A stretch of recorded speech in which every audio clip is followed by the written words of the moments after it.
નમસ્કાર દર્શક મિત્રો, આપ જોઈ રહ્યા છો લીલિયા ટાઈમ્સ ન્યૂઝ ચેનલ.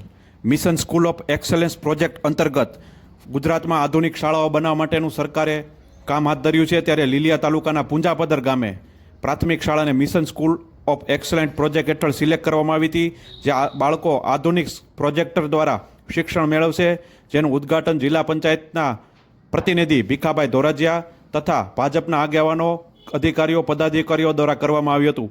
આ તકે આધુનિક સમયમાં બાળકો ટેકનોલોજી સાથે શિક્ષણ મેળવે તે માટે સરકારની કામગીરી ચાલુ છે. એ અંતર્ગત આ કામગીરી કરવામાં આવી છે. મુસ્તાક પઠાણનો રિપોર્ટ, પૂંજાપાદર.